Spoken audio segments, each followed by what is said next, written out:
Get her out of my sight. I don't care who she is. I paid $10,000 for this seat, and I refuse to sit next to her." The voice boomed through the first-class cabin of Flight 882, shattering the peaceful pre-flight atmosphere. Everyone froze. But the man screaming wasn't just any passenger. He was Alistair Sterling, a media tycoon used to getting exactly what he wanted. The woman he was screaming at. She hadn't said a word. She just adjusted her glasses and continued reading her file. He thought he was humiliated her. He had no idea that he was screaming at the one woman who could ground his entire private fleet with a single signature. This is the story of how arrogance met authority, and why you should never judge a book by its cover. The humid July air of JFK International Airport did not penetrate the climate-controlled serenity of the first-class lounge, but the tension radiating off Alistair Sterling was enough to heat the room. Alistair was a man who wore his wealth like a suit of armor, specifically a bespoke Brioni suit that cost more than most people's cars. He was the CEO of Sterling Media, a conglomerate that owned half the tabloids in the UK and a good chunk of the cable news in the US. He was 55, silver-haired, and possessed a jawline that seemed permanently set in a clench of dissatisfaction. He checked his watch, a Patek Philippe Nautilus, and scowled. "The flight is boarding in 10 minutes. He snapped at his personal assistant, a young man named Timothy, who looked as if he hadn't slept since the previous administration. "Ensure the pre-boarding champagne is chilled, not the Prosecco swill they serve the tourists, the Dom. And make sure seat 1A is prepped. I don't want to see a single crumb." "Yes, Mr. Sterling. I've already called the concierge." Timothy stammered, typing furiously on his tablet. Alistair didn't wait for the answer. He strode out of the lounge, bypassing the line of weary travelers at gate 42. He flashed his Platinum Elite card at the gate agent, a sweet-faced woman named Sarah, without even making eye contact. "Mr. Sterling, welcome back," Sarah said, scanning his boarding pass. "We have you in 1A today. Enjoy your flight to London Heathrow." He grunted a response and marched down the jet bridge. This was his sanctuary. The 7-hour flight across the Atlantic was the only time Alistair could truly disconnect from the incompetence of his subordinates. He expected silence. He expected subservience. And above all, he expected exclusivity. He stepped onto the plane, inhaling the scent of leather and recycled air. The first-class cabin on this particular Boeing 777 was configured in a 1-2-1 layout, meaning exclusivity was guaranteed. Or so he thought. He turned left toward seat 1A, ready to toss his jacket to the flight attendant and demand a scotch, but he stopped dead in his tracks. Someone was already in the aisle, settling into seat 1A. Or rather, there was a mix-up. The person wasn't in 1A. They were in 1B, the aisle seat, directly across from his window seat. But their bag, a sleek, understated Toomey carry-on, was currently occupying the overhead bin directly above his seat. It was a woman. She was black, perhaps in her late 40s, wearing a cream-colored cashmere sweater and dark trousers that looked comfortable but expensive. Her hair was pulled back in an elegant low bun. She was currently standing, lifting a heavy leather portfolio into the bin. Alistair cleared his throat loudly. "Excuse me." The woman paused and looked down. Her eyes were calm, framed by thin gold-rimmed glasses. "Yes." "You are blocking my seat," Alistair said, his voice dripping with irritation. "And that bin is reserved for seat 1A. Specifically, me." The woman smiled politely, though it didn't reach her eyes. "Actually, the bins are shared in the first row, sir. My seat is right here in 1B. There's plenty of room for both." I don't share, Alistair sneered. Move it. Put it back in economy where it belongs. The cabin went silent. The flight attendant, a seasoned purser named Beatrice, with 20 years of flying experience, hurried over. She had seen Alistair's name on the manifest, and had been dreading this moment. Mr. Sterling, Beatrice said, her voice soothing but firm. Is there a problem? Yes, Beatrice, there is, Alistair said, reading her name tag with disdain. This individual is cluttering my personal space. I specifically requested a private environment. I cannot have someone shuffling papers and breathing down my neck for 7 hours. Move her. The woman in 1B slowly lowered her arm. She didn't look angry. She looked curious. She turned to Alistair, her voice steady and low. Sir, I have paid for my ticket, just as you have. My bag is within the regulation size. I suggest you take your seat so we can depart on time. Alistair laughed, a harsh barking sound. You paid, did you now? Or was this an affirmative action upgrade, a charity seat? The air in the cabin seemed to vanish. A young couple in row 2 exchanged horrified looks. Mr. Sterling, Beatrice interjected, stepping between them. That is inappropriate. This passenger is a valued customer just like you. Please take your seat. I will not, Alistair declared, slamming his hand against the bulkhead wall. I am Alistair Sterling. I spend $500,000 a year with this airline. I demand you move her to the back. Put her in business. Put her in the cargo hold, for all I care. But I want 1B empty. Or I want a different neighbor. Someone who fits the aesthetic of first class. The woman whose name was Dr. Olivia Bennett finally fully turned to face him. She wasn't intimidated.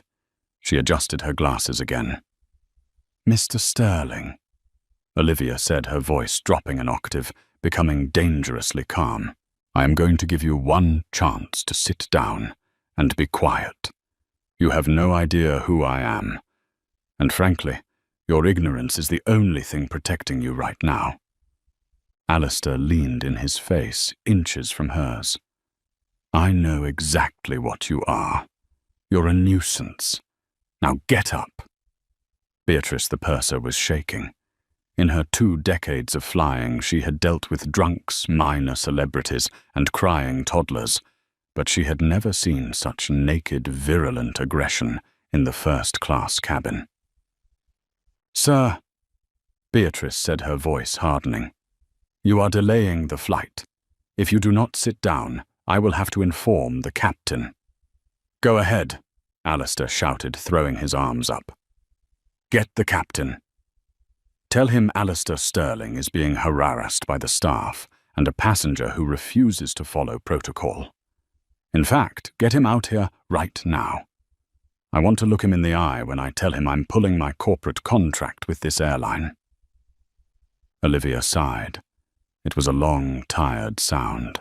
She reached into her purse and pulled out a phone, but she didn't make a call. She simply placed it on the armrest screen, down. She sat down in seat 1B, crossed her legs, and opened a file folder labeled Federal Aviation Administration, Regulatory Oversight Committee. Alistair saw her sit and turned purple. Are you ignoring me? I am ignoring your tantrum, yes, Olivia said without looking up. I'm reviewing the quarterly safety audits for the transatlantic corridor. It's quite fascinating. Did you know that pilot fatigue is up 4% this quarter? You're certainly contributing to the stress levels. Alistair sputtered. He grabbed his phone and dialed a number. I'm calling the CEO. I know Richard. We played golf at Augusta last month. You're finished. Both of you. At that moment, the cockpit door opened. Captain James Miller stepped out. He was a tall man, with broad shoulders and a no-nonsense demeanor.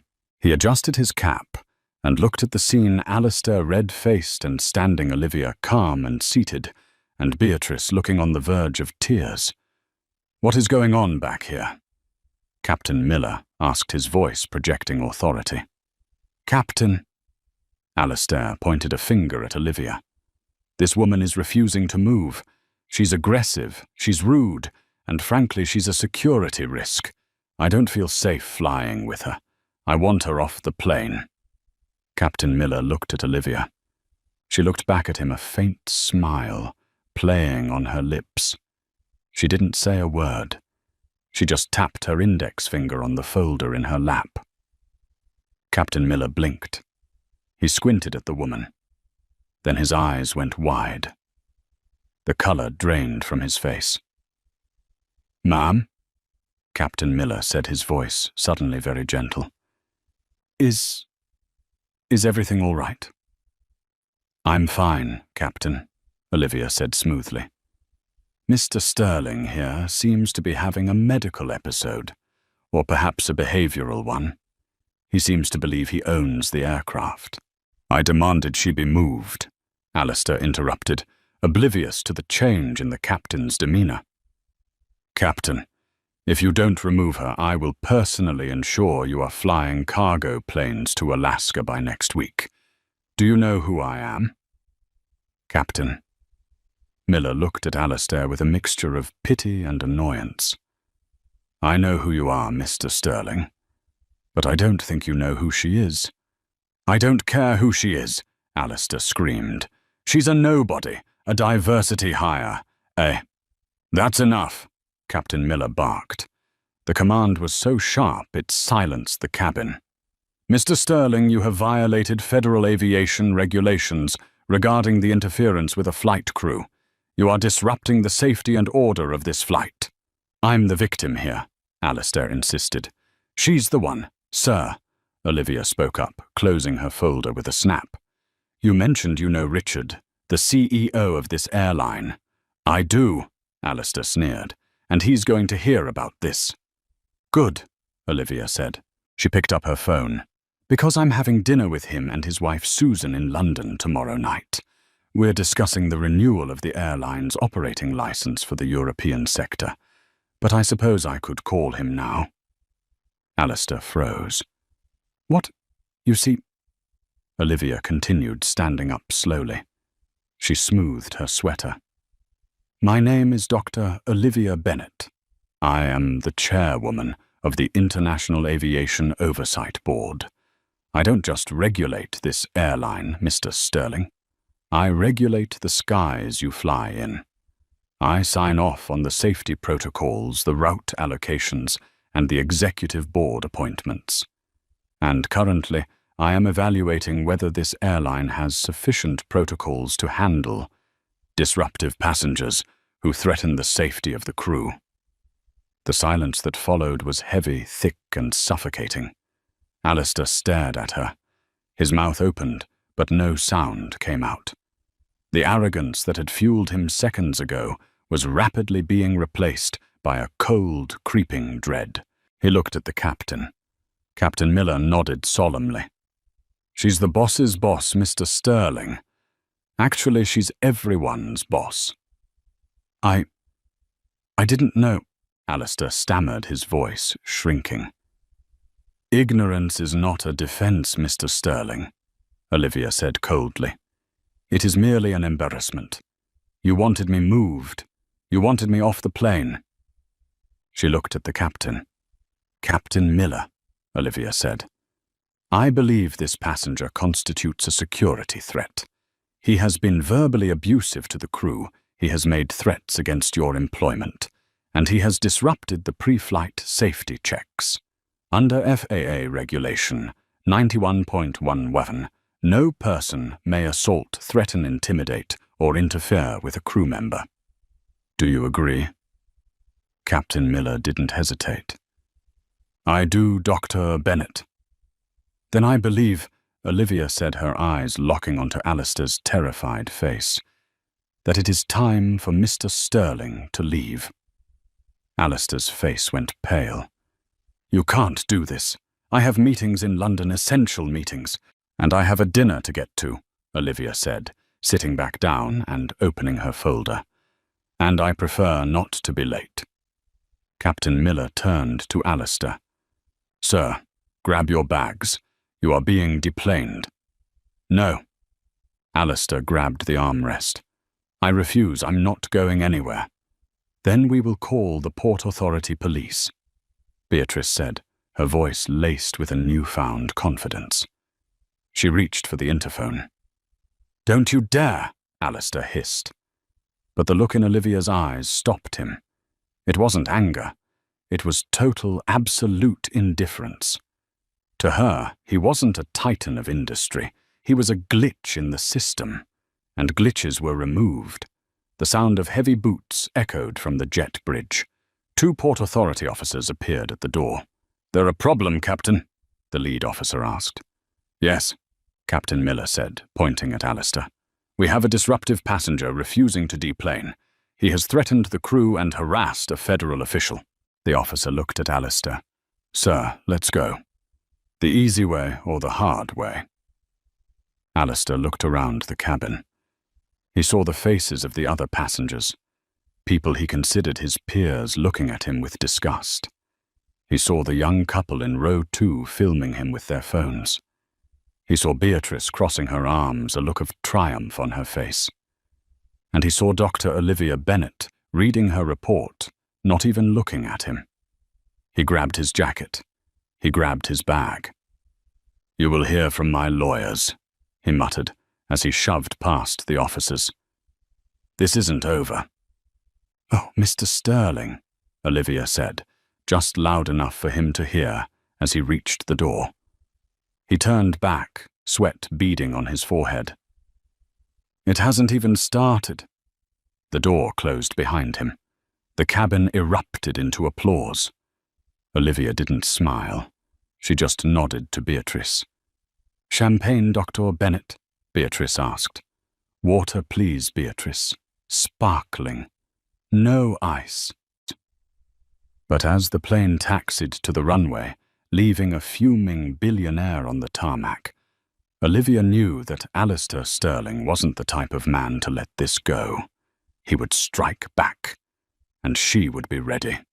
The walk from the jet bridge back to the terminal felt like a funeral procession for Alistair's ego. The Port Authority officers escorted him to the public concourse, their faces stoic, treating him not as a billionaire media mogul, but as a common nuisance. People stared. A teenager in a hoodie pointed. Alistair kept his head down, clutching his Toomey bag so tightly his knuckles turned white. Once he cleared the security checkpoint and burst out into the muggy New York air, the humiliation calcified into something colder and sharper, pure, unadulterated rage. His driver, a burly man named Gus, was waiting with the black Maybach. Gus opened the door, sensing the radioactive mood of his boss, and said nothing. Alistair threw himself into the back seat. Get me to the office, now! Sir, I thought you were going to London, Gus asked, checking the rearview mirror. Change of plans, Gus. Just drive, Alistair snapped. As the car merged onto the Van Wyck Expressway, Alistair pulled out his phone. His hands were shaking, not from fear anymore, but from the adrenaline of the hunt. He dialed a number he reserved for only the dirtiest of jobs. Preston, Alistair barked the moment the line clicked. I have a situation. Preston Ford was the editor-in-chief of the Daily Clarion, a tabloid that Alistair owned. It was a paper famous for destroying reputations with headlines printed in size 72 font. Talk to me, boss. Preston's voice was slick like oil on water. I was just kicked off Flight 8A2 to London. A woman, a bureaucrat named Olivia Bennett, orchestrated it. She claims she's the chairwoman of the Aviation Board. She used her position to intimidate the captain and have me removed. Bennett, Preston mused. Dr. Olivia Bennett. That's a heavy hitter, Alistair. She's squeaky clean. Harvard, MIT, former pilot. She's the Iron Lady of the skies. Nobody is squeaky clean, Alistair screamed, spittle hitting the leather upholstery. I want her buried, Preston. I want a dig team on her past immediately. Ex-husband's unpaid parking tickets, angry interns, find me something. We can do that, but it takes time. What's the angle for tomorrow's paper? Alistair looked out the window at the grime of queens passing by. He narrowed his eyes. We don't wait for the truth. We make it. I want the headline to read, Aviation boss abuses power, kicks elderly passenger off flight for sitting in her shadow. Elderly. Preston hesitated. You're 55, boss. You're in your prime. For the narrative, Preston, I am a vulnerable senior citizen. She was aggressive. She was hysterical. She played the race card. Spin it however you want, but make her look unstable. I want the narrative to be that she is an out-of-control diversity hire who is terrorizing paying customers. Got it, Preston said, the sound of a keyboard clacking in the background. I'll have a draft in 20 minutes. We'll blast it on the online portal within the hour. It'll be trending before she even lands in London.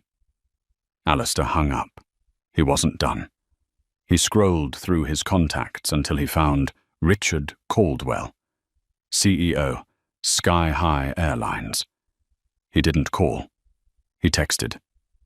Richard, your staff just humiliated me. Your regulator, Olivia Bennett, is out of control. Fix this or I pull the advertising contracts. All of them. Millions, Richard. Call me. He tossed the phone onto the seat next to him. He leaned back, closing his eyes. He pictured Olivia Bennett's calm, superior face. She thought she had won, because she had the badge. She had the authority. But Alistair had something more dangerous. He had the microphone. And by the time Flight 882 touched down at Heathrow Doctor, Olivia Bennett wouldn't be stepping off a plane as a respected chairwoman. She would be stepping into a meat grinder. 7 hours later, Flight 882 began its descent into London. Inside the first-class cabin, the atmosphere had been tranquil. Olivia had worked through the flight, declining the caviar, and the wine sustaining herself on sparkling water and the dense text of aviation statutes. She felt a quiet satisfaction. She had stood her ground, not just for herself, but for the principle of the matter.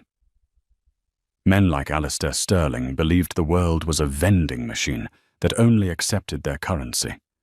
Occasionally it was necessary to remind them that the machine could also tip over and crush them. Beatrice the purser stopped by seat 1B as the fasten seatbelt sign dinged on.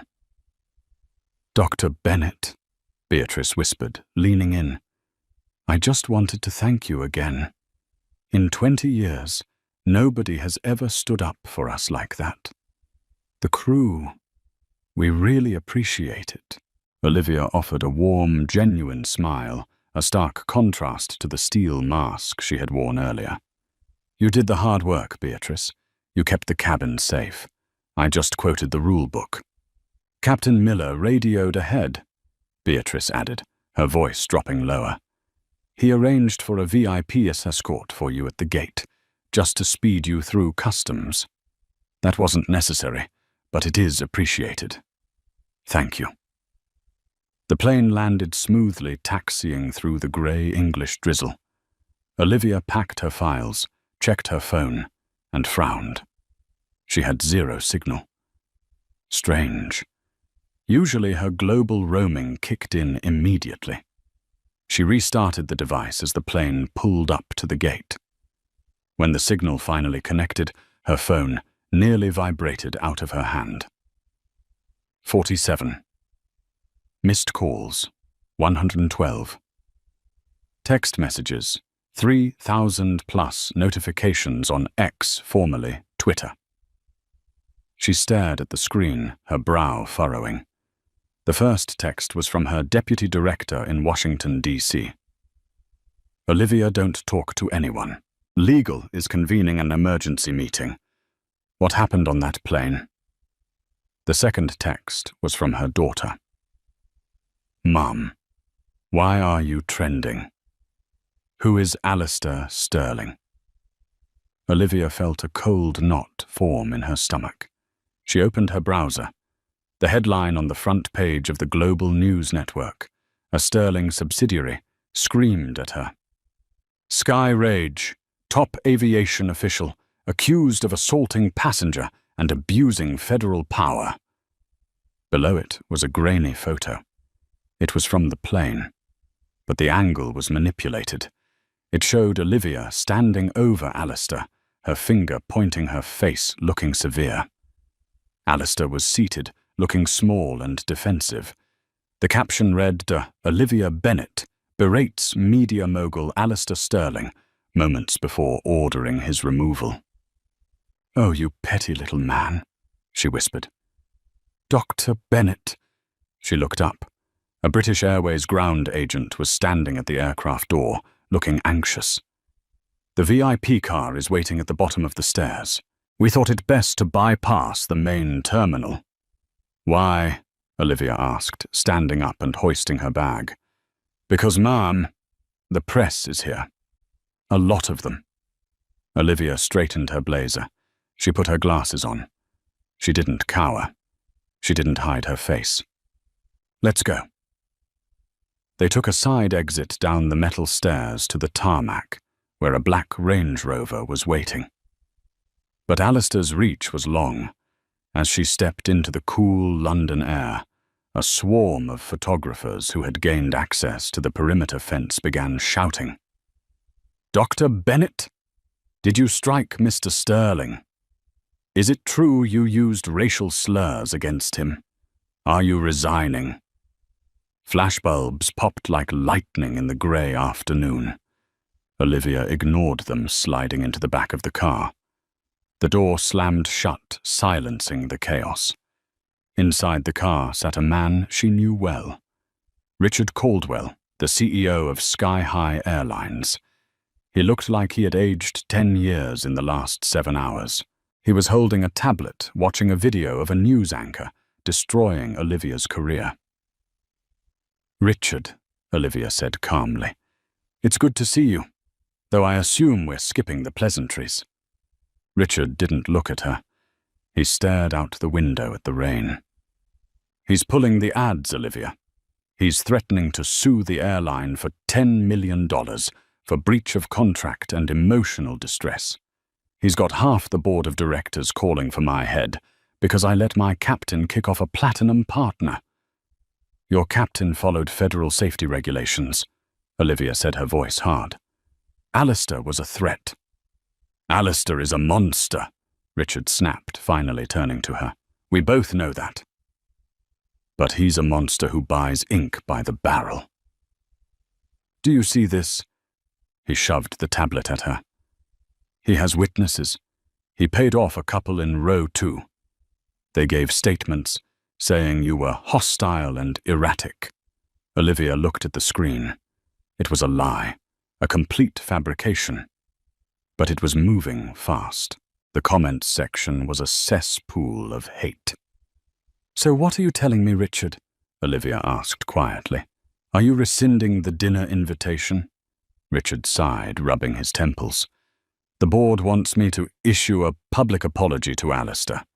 They want me to state that the airline regrets the incident and that the crew overreacted under your pressure. If you do that, Olivia said, her voice dropping to a whisper, you are undermining every flight crew in the industry. You are telling your pilots that money outranks safety. You are telling your flight attendants that they have to tolerate abuse if the passenger is rich enough. If you issue that apology, Richard, you aren't just betraying me. You're betraying your own people. Richard looked at her, his eyes pleading. I have shareholders, Olivia. Stock dropped 4% since the news broke this morning. I have to stop the bleeding. Then let it bleed, Olivia said.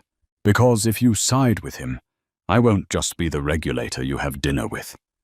I will be the regulator who audits every single maintenance log you have filed since 1995.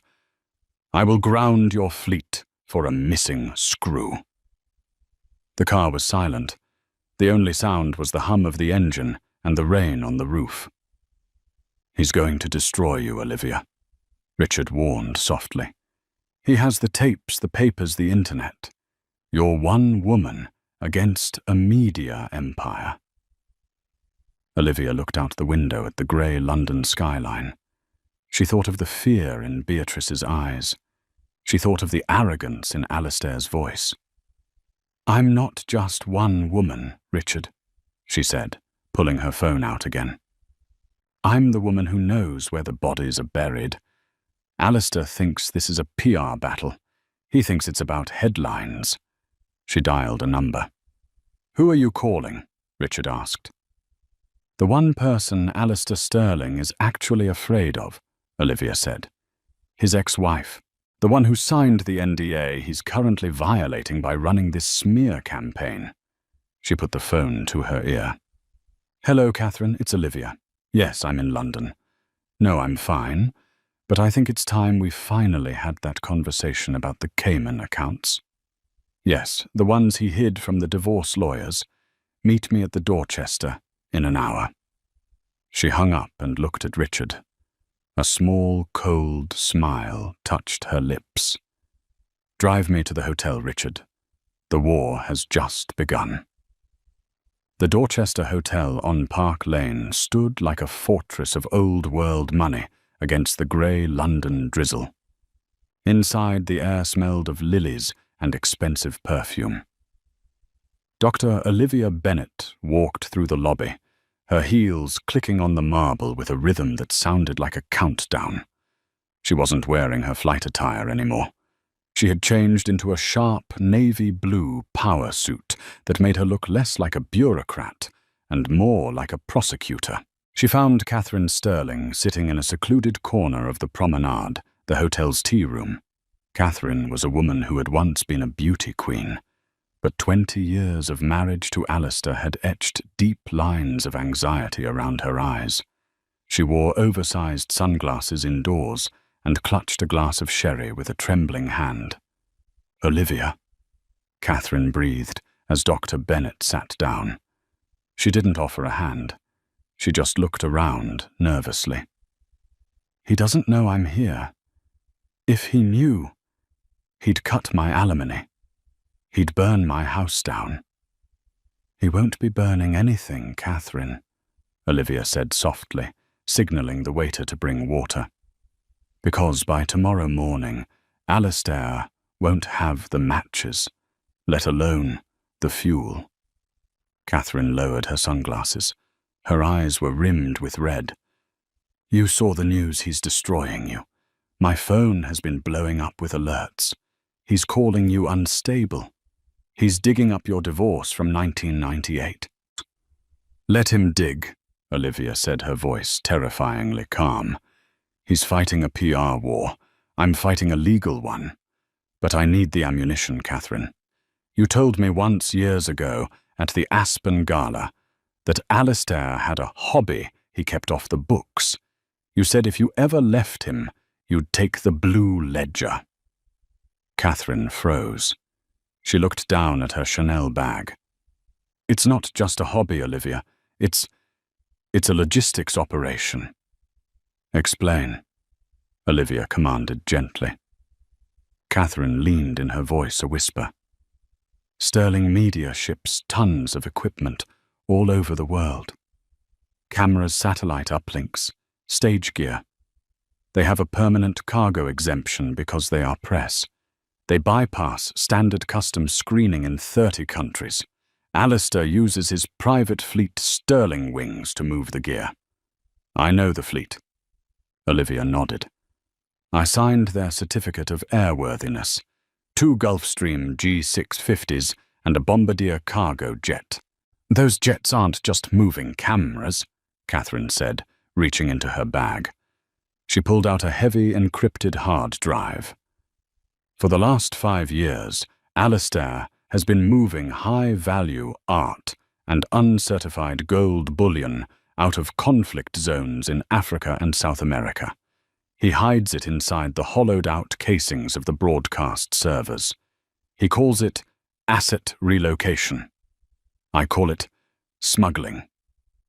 Olivia stared at the hard drive. The noise of the hotel, the clinking china, the murmur of conversation seemed to fade away. This wasn't just about a rude passenger anymore. This wasn't just about Alistair being a bully. This was a federal crime. It was a violation of international aviation treaties. And it was happening on planes she regulated. He falsifies the manifests. Olivia asked, her mind racing through the legal implications. Every single one, Catherine confirmed. He forges the weight ratios. He bribes the ground crews in Lagos and Bogota. But he keeps the real records. He's obsessive, Olivia. He writes down every ounce of gold, every stolen painting, because he doesn't trust his partners. It's all in here. Dates, flight numbers, payload weights, and the names of the politicians he pays off to look the other way. Olivia placed her hand over the hard drive. The plastic felt cold. Why give this to me now, Catherine? Olivia asked. You could have gone to the FBI years ago. Catherine looked up, tears finally spilling over. Because the FBI can be bought. Alistair has friends in the Justice Department. But you're the FAA. You're the ICAOB. You control the sky. And today he humiliated you. He made the mistake of attacking the one woman who can actually ground him. Catherine pushed the drive across the table. He thinks he's a god, Olivia. He thinks the world is his playground. Please, show him he's just a passenger. Olivia took the drive and slipped it into her pocket. She didn't smile. She didn't look triumphant. She looked like a judge delivering a death sentence. Go to your sister's house in Cornwall, Catherine, Olivia said, standing up. Turn off your phone. Don't watch the news tonight. Why? Because, Olivia said, adjusting her blazer. I'm going to make a phone call to the International Air Transport Association and the Department of Homeland Security. And when the storm hits, I don't want you to get wet. The clock on the wall of the penthouse suite, a rare minimalist piece by Patek Philippe, ticked past 2:15 a.m. London lay beneath Alistair Sterling, a sprawling grid of wet pavement and slumbering commoners. From the 45th floor of his Knightsbridge residence, the city looked less like a metropolis and more like a circuit board, one that he usually controlled. Alistair stood by the floor-to-ceiling windows, pressing his forehead against the cold, reinforced glass. In his hand, a crystal tumbler of Macallan 52, priced at roughly $4,000 a pour, swirled gently. He took a sip, the liquid fire settling the nerves that had been fraying since he stepped off Flight 882. He turned back to the room. It was a cavernous space of Italian marble and black leather, illuminated only by the ghostly blue glow of 6 high-definition monitors mounted on the far wall. They were his war room. And tonight, they were showing a victory. The smear campaign he had orchestrated was not just working. It was a symphony of destruction. The trending topics on social media were dominated by the narrative he had crafted. #FireBennett was the #1 hashtag in the UK and the US. His tabloid, The Daily Clarion, had just run an exclusive from an anonymous source claiming Dr. Bennett had a history of medically diagnosed hysteria and anti-corporate bias. It was a lie entirely fabricated by Preston's team, but in the court of public opinion, truth was merely a suggestion. Alistair smiled, a thin, cruel curving of his lips. He picked up his tablet to check his email. There it was. The draft apology from Richard Caldwell. Sky High Airlines deeply regrets the unfortunate incident involving Mr. Sterling. We acknowledge that crew protocols were misapplied due to external pressure from a federal regulator. We are reviewing our relationship with Dr. Bennett. Perfect, Alistair whispered to the empty room, his voice echoing slightly off the hard surfaces. You stupid, arrogant woman. You thought a badge made you a god I buy gods. The adrenaline of the kill was intoxicating, more potent than the scotch. He felt invincible. He felt the sudden manic urge to consume, to purchase, to prove his dominance over the material world. He sat down at his desk, opening his laptop. He navigated to the Sotheby's private auction portal. There it was. Lot 402. A 1964 Aston Martin DB5 Silver Birch, previously owned by a minor royal. The current bid was £2.8 million. Chump change, Alistair muttered. He typed in a bid of £3.2 million. He wanted it. He deserved it. It would be his trophy for surviving the day. He hovered his finger over the submit bid button, savoring the moment. Click. The screen displayed a spinning wheel. Alistair leaned back, imagining driving the car through the English countryside, perhaps running Olivia Bennet off the road in his mind. The wheel stopped. A red box appeared in the center of the screen. Transaction declined. Contact issuer. Alistair frowned. He blinked, assuming he had misread it. He refreshed the page. He entered the bid again. Transaction declined. Code 05. Do not honor. Ridiculous. He spat, slamming the laptop shut. Useless technology. It had to be a glitch, a security algorithm tripping over itself because of the late hour or the location. He reached into his wallet and pulled out the card. The American Express Centurion. The black card. It was made of anodized titanium. It had no spending limit. It was the key that unlocked the world. He dialed the dedicated concierge number on the back. It usually rang once before a human picked up. Tonight it rang 4 times. Concierge services. A voice answered. It wasn't the usual cheerful, obsequious tone. The voice sounded stiff, guarded. This is Alistair Sterling, he barked. I'm trying to buy a car and your incompetence is embarrassing me. The card is declining. Fix it. Override the security hold immediately. Silence stretched on the line. Heavy, static-filled silence. Mr. Sterling, the operator said finally. I cannot override this hold, sir. What do you mean you can't? Do you know who I am? I spend $10 million a year on this card. I want your supervisor. Sir, my supervisor is standing right here. The operator's voice trembled slightly. We have received a flag on your account. It's not a bank hold, Mr. Sterling. It's a federal freeze. Alistair froze. The glass of scotch in his hand tilted dangerously.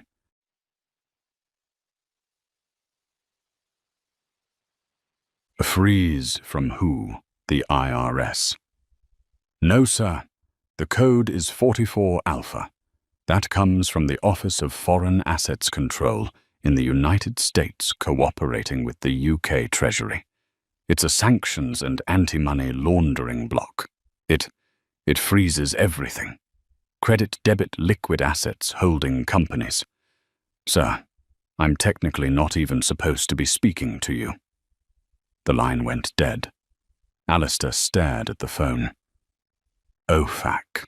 That was for terrorists, for drug lords, for dictators of rogue states, not for media tycoons. A cold knot of dread formed in his stomach, tight and painful. He scrambled for his phone again, his fingers fumbling over the screen. He opened his banking app. Access denied. He opened his investment portfolio.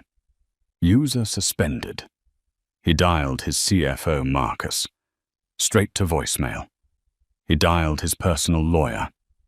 Straight to voicemail. Panic, sharp and jagged, began to shred his composure. He dialed Preston Ford, his editor-in-chief in New York. "Pick up, pick up, pick up," Alistair hissed, pacing the room. "Boss?" Preston answered on the third ring. He sounded breathless. In the background, Alistair could hear shouting, the sound of heavy objects being moved, and the wail of sirens. "Preston. My accounts are frozen. The credit cards aren't working. What the hell is happening? Boss, you need to..." Preston's voice was cut off by a loud crash. "You need to get out of there. They're here. The FBI is here." "Where?" "At the office in Manhattan. They just kicked in the server room doors." Preston screamed. "They have a warrant, Alistair. A federal warrant for the Sterling Wings logistics data. They're taking the physical drives. They're saying something about the Blue Ledger." The blood drained from Alistair's face so fast it left him dizzy. He dropped into his leather chair. The Blue Ledger. The world seemed to tilt on its axis. No one knew that name. No one. That was the internal code name for the encrypted partition on his private servers. The partition where he kept the real manifests. The records of the uncertified gold bullion from the Congo. The blood diamonds from Sierra Leone. The stolen Renaissance art from the private collections of toppled dictators. He had hidden the contraband inside the hollowed-out casings of his broadcast equipment, flying them around the world on his private jets under the guise of press freedom. It was the perfect crime. The customs agents never checked the heavy server racks of a major media corporation. Only one other person knew the name Blue Ledger. Catherine, his ex-wife. The woman he had bullied into silence. The woman he had discarded like a used napkin. She gave it to her. Alistair whispered, the realization hitting him like a physical blow. She gave it to Bennett. Boss, are you there?" Preston was yelling. "They're asking for the flight logs for the G650. They're asking about the pilot in command." Alistair hung up. He threw the phone across the room. It bounced off the marble floor, but didn't break. He had to run. The freeze meant his money was gone, but he had emergency cashes. He had a safe deposit box in Dubai. He had gold bars in a vault in Zurich. But he had to get there. He grabbed a burner phone from his desk drawer, one he kept for his mistresses, and dialed the only number that could save him. "Richard." Alistair gasped when the line connected. "Richard, listen to me carefully." "Alistair." Richard Caldwell's voice was weary. "It's 2:30 in the morning. I don't care what time it is, I need a plane. I need my plane. The G650 is in the hangar at Heathrow. I need you to authorize an emergency takeoff slot. File a flight plan for Dubai. Tell them it's a medical evacuation. I don't care what you tell them. Just get at me in the air." There was a long silence on the other end. Alistair could hear Richard breathing. "I can't do that, Alistair. Don't you dare tell me you can't!" Alistair screamed, spittle flying from his mouth. "I made you Richard. I have the photos from the island. I will ruin you. Launch the damn jet." "I can't launch it, Alistair," Richard shouted back, his voice finally breaking through the subservience. "Because it's not just your plane anymore. The FAA and the EASA just issued a global grounding order for the entire Sterling Wings fleet. They revoked the certificates of airworthiness 5 minutes ago." Alistair gripped the edge of the desk. "Revoked on what grounds?" "International trafficking. Safety violations. Gross negligence. Richard paused, and his voice dropped to a terrified whisper. Alistair, the order was signed by the chairwoman herself. She personally flagged your tail numbers as hostile assets. If your pilots try to start the engines, they will be arrested on the tarmac. She can't do this, Alistair shrieked. She's just a bureaucrat. She's the regulator, Alistair. She owns the sky, and she just closed it. Click. Alistair stared at the dead phone. The silence of the penthouse was suddenly broken by a new sound. It came from outside, down on the street. Whoop, whoop, the sharp, piercing chirp of a siren. Then another. Then a cacophony. Alistair ran to the window. He looked down from his glass tower. The street below, usually dark and quiet, was awash in blue and red light. A convoy of black vans had screeched to a halt in front of the building. Men in heavy tactical gear were pouring out, carrying battering rams and assault rifles. The intercom on his wall buzzed. It was the doorman downstairs. "Mr. Sterling, police, they—" The voice was cut off by the sound of shouting and the crash of a heavy door being breached. Alistair backed away from the window. He looked around his penthouse. The marble, the art, the expensive scotch. It all looked like a stage set now, a fake world built on stolen gold and intimidation. Heavy boots thundered in the hallway outside his suite. Boom. The front doors of his penthouse shuddered. "Police, open up!" Boom. The wood splintered. Alistair didn't move. He couldn't. He was paralyzed by the sheer impossibility of it. He was Alistair Sterling. This didn't happen to him. This happened to poor people. This happened to people who sat in economy. The doors burst open. A dozen officers from the National Crime Agency swarmed the room. Weapons raised their voices, a blur of commands. "Hands, show me your hands! Get on the ground now!" Alistair was seized. Rough hands grabbed his bespoke silk pajamas, twisting his arms behind his back. The cold steel of handcuffs bit into his wrists, a sensation so foreign, so violative, that he gasped. They dragged him out of the suite, past the shattered door frame, past the terrified neighbors peeking out. They hauled him into the elevator and down 45 floors. When they shoved him out into the cool London night, the flashbulbs blinded him. But these weren't the paparazzi he paid. These were police photographers. The officer pushing him toward the transport van paused for a moment to adjust his grip. In that second, Alistair looked up. Across the street, standing next to an unmarked black sedan, was a figure. A woman. She was holding a large black umbrella against the drizzle. She was wearing a trench coat belted tightly. She wasn't smiling. She wasn't frowning. She was simply watching. Their eyes locked. Even from the distance, Alistair felt the weight of her gaze. It was the same look she had given him on the plane when he demanded she move. A look of absolute, unshakable certainty. She held a phone to her ear, but she wasn't speaking. She was just looking at him. As the officers shoved Alistair into the back of the van, forcing his head down, he felt a vibration in the pocket of his pajama bottoms. The burner phone. He hadn't dropped it. The heavy doors of the police van slammed shut, plunging him into darkness.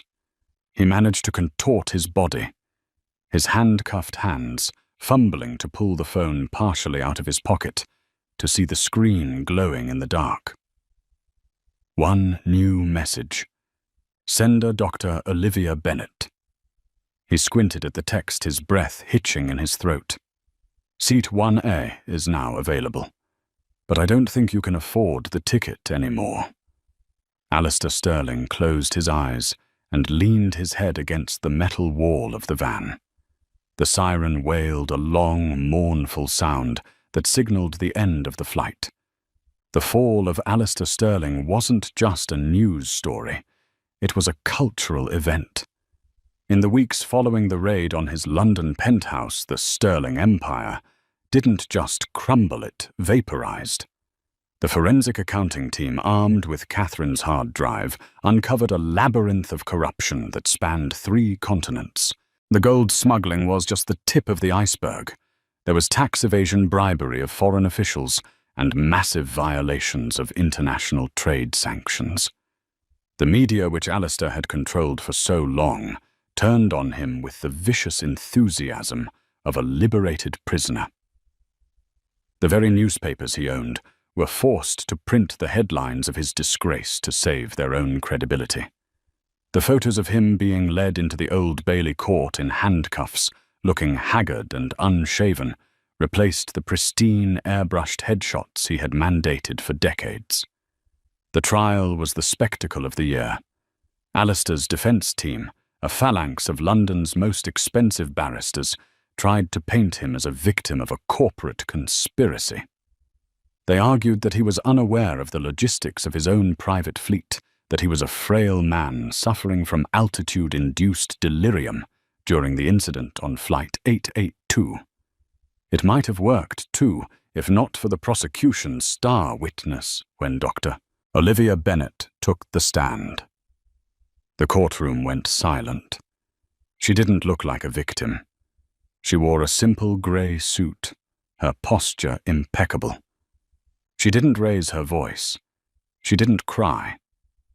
She simply laid out the facts of aviation law with the precision of a surgeon. Mr. Sterling's behavior on the aircraft was not a medical episode, Olivia stated, looking directly at the jury. It was a manifestation of a belief system, a belief that his comfort superseded the safety regulations that protect us all. He believed he was above the law. I am simply here to remind the court that at 35,000 feet, gravity applies to everyone equally. And on the ground, so does justice. The jury deliberated for less than 3 hours. Guilty on all counts. Fraud, smuggling, endangerment of an aircraft. The judge, a stern woman who had clearly followed the case with distaste for Alistair's arrogance, delivered the sentence. Mr. Sterling, you have spent your life looking down on people. You have treated the world as your personal fiefdom. You will now have ample time to reflect on your humility. I am sentencing you to 12 years in Her Majesty's prison, Belmarsh. Belmarsh, the British Guantanamo, a high-security prison for terrorists and the most dangerous criminals. No private cells, no Dom Perignon, and certainly no extra leg room. 6 months later. The visitation room at Belmarsh was cold, smelling of bleach and despair. Alistair sat on a bolted-down plastic chair. He had lost 20 pounds. His silver hair was thin and unkempt. The bespoke Brioni suits were gone, replaced by a grey prison uniform that scratched his skin. He wasn't expecting a visitor. His friends had abandoned him the moment the assets were frozen. His children were suing him for their trust funds. When the heavy steel door opened, he looked up, expecting his lawyer with more bad news. It wasn't his lawyer. Dr. Olivia Bennett stood on the other side of the glass partition. She looked exactly as she had on the plane, calm, professional, unbothered. She picked up the phone receiver. Alistair hesitated, his hand shaking before picking up his own. "Why are you here?" he croaked. His voice was a shadow of its former boom. To gloat, to laugh at the animal in the cage. "I don't gloat, Alistair," Olivia said quietly. "I'm here on business." "Business?" He let out a dry, bitter laugh. "I have no business. You took it all. I'm here to inform you that the Aviation Board has finished its audit of Sterling wings," she said, sliding a piece of paper against the glass. We are selling off the fleet to pay the back wages of the pilots and crew you stiffed for the last 6 months. The G650 you were so proud of. It's being repurposed as a medical transport jet for infectious diseases. Alistair stared at her, his jaw tightening. And, Olivia continued, I brought you something. She held up a small rectangular object. It was a standard flimsy economy class boarding pass. But the destination didn't say London or New York. It was a souvenir ticket, framed in cheap plastic. I kept this from your original flight, she said. Seat 1A. I thought you might want a reminder of the seat that cost you everything. Alistair slammed the phone against the glass. Get out. You ruined my life. I was Alistair Sterling. You were, Olivia corrected, standing up. She looked at him with a gaze that wasn't angry, but filled with a devastating pity. Now you're just inmate 8940. You wanted me to move seats, Alistair. You wanted me out of your sight. Well, congratulations. You're finally alone. She hung up the phone. As she walked away, the guard came over to escort Alistair back to his cell. Let's go, Sterling, the guard grunted, grabbing his arm. Move it! Don't touch me, Alistair snapped instinctively. I am... You're nobody, the guard interrupted, shoving him forward. Now get in line. You're sitting in the back of the van today. Alistair stumbled forward, the heavy steel doors clanging shut behind him, sealing him in the darkness he had created for himself. And that, ladies and gentlemen, is the story of how Alistair Sterling learned the hardest lesson of his life. He thought his money made him bulletproof. He thought he could snap his fingers and make people disappear. But he forgot the golden rule of travel. You never ever mess with the person holding the rule book. From a private jet lifestyle to a shared cell in Belmarsh, Alistair lost his fortune, his freedom and his dignity. All because he couldn't handle sitting next to a powerful black woman in first class. It's a brutal reminder that character is revealed not by how you treat your equals, but by how you treat people you think are beneath you. In this case, the person he thought was beneath him turned out to be the one flying the plane. I hope you enjoyed this story of high-altitude justice.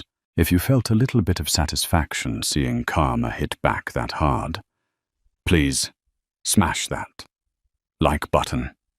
It really helps the video reach more people. And I want to hear from you. What is the worst behavior you have ever seen on an airplane? Have you ever had to deal with an Alistair in real life? Tell me your story in the comments below. I read every single one. Don't forget to subscribe and ring the bell so you never miss a story. We post new dramas every week.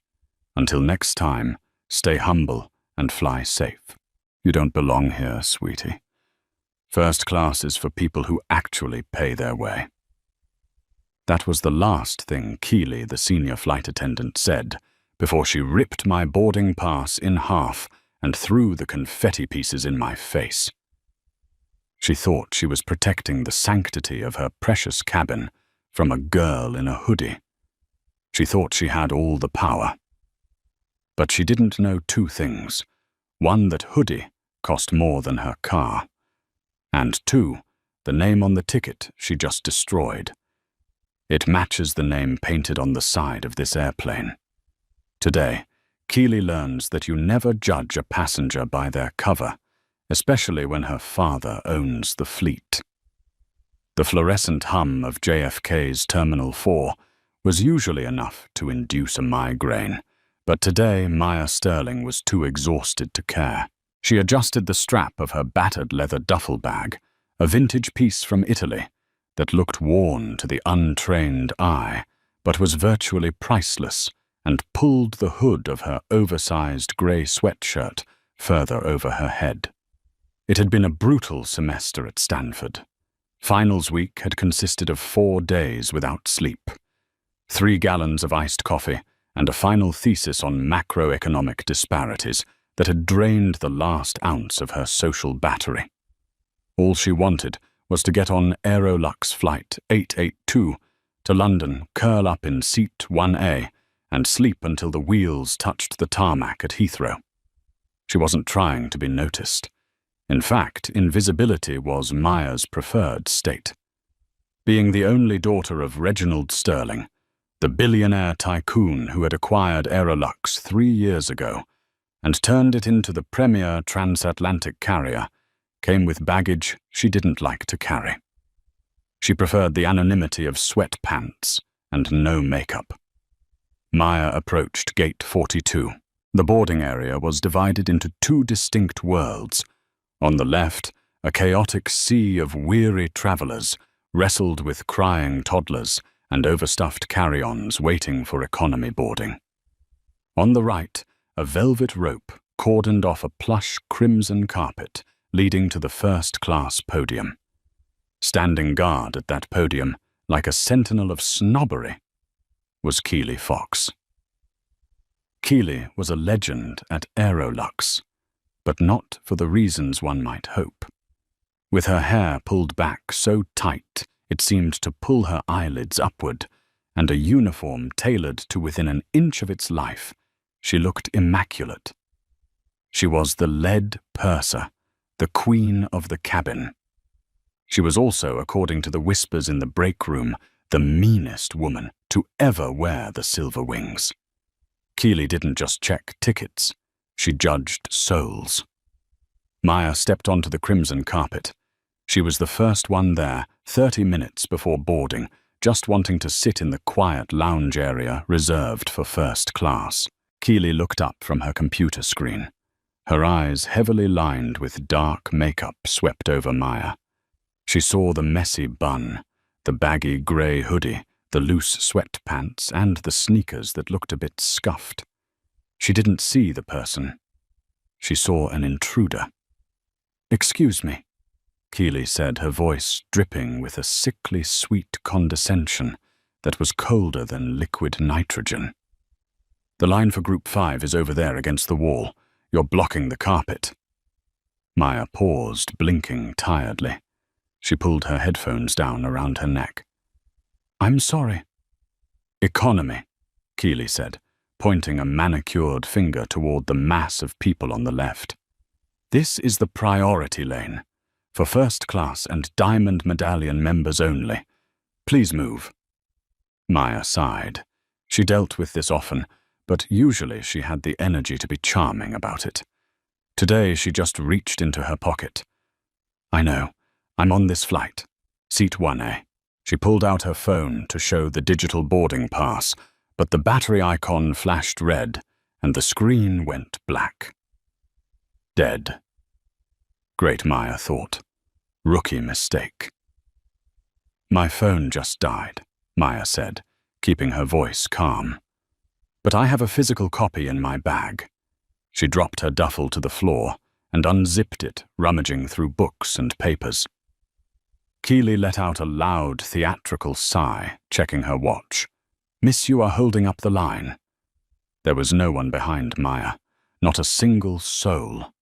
"I'm the only one here," Maya pointed out, retrieving the printed boarding pass her father's assistant Beatrice had insisted she carry. Beatrice was old school. She didn't trust technology. "Thank you, Beatrice," Maya thought. Maya smoothed out the paper and placed it on the high counter. "Here. Maya Sterling, seat 1A. Keely didn't even look at the name. She stared at the paper as if it were contaminated waste. Then she looked at Maya's hoodie again. "There is no way," Keely muttered, mostly to herself, but loud enough to be heard.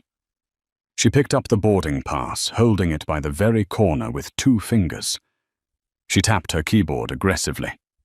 "I don't see you in the system," Keely lied. The screen clearly showed Sterling Maya in gold letters indicating VVIP status.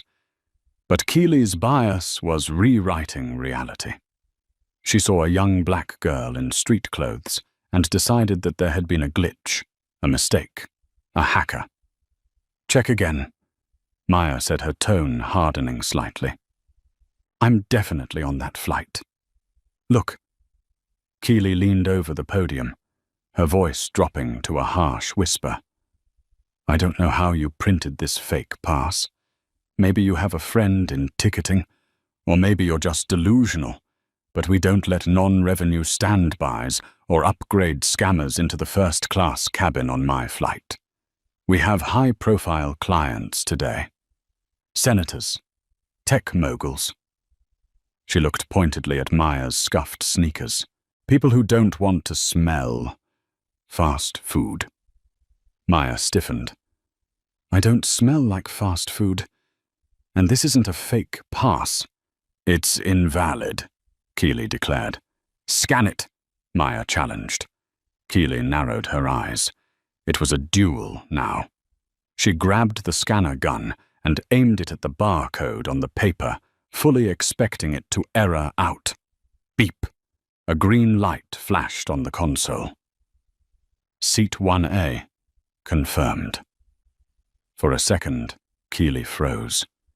The machine had accepted it. But Keely Fox did not accept defeat. Her ego was too large to fit in the overhead bin. She convinced herself it was a system error. A computer glitch. There was no way this girl could afford a $12,000 ticket.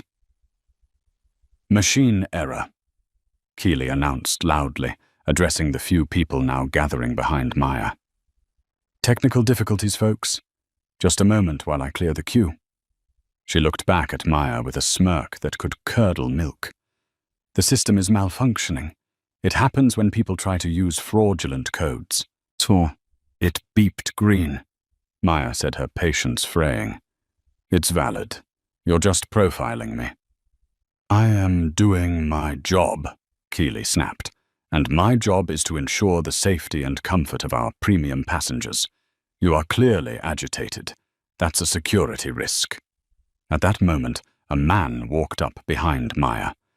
He was the archetype of who Keely wanted to serve. Tall, wearing a bespoke navy suit, carrying a Toomey briefcase, and checking a Rolex Submariner. Is there a problem here? The man asked. His voice was rich and impatient. Keely's face instantly transformed. The snarl vanished, replaced by a beaming, flirtatious smile. Oh, Mr. Carmichael, so good to see you again. My apologies. We just have a situation with a passenger attempting to board with invalid credentials. Mr. Carmichael Preston, according to the luggage tag, looked down at Maya. He sneered. Well, can she move? I have a pre-flight conference call. Of course, Mr. Carmichael, Keely cooed. She turned back to Maya, her eyes dead and cold. Step aside, Keely ordered. Security will deal with you.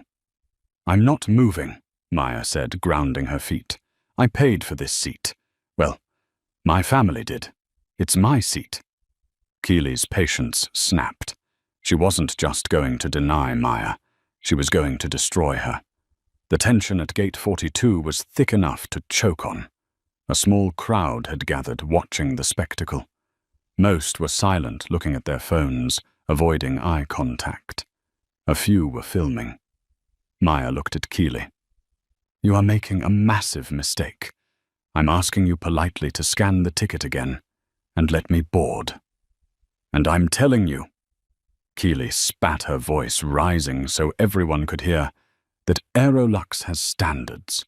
We don't just let anyone wander into the front of the plane because they printed a piece of paper at the library. Keely looked at Preston Carmichael, seeking an ally. Can you believe the audacity? Preston chuckled, shaking his head.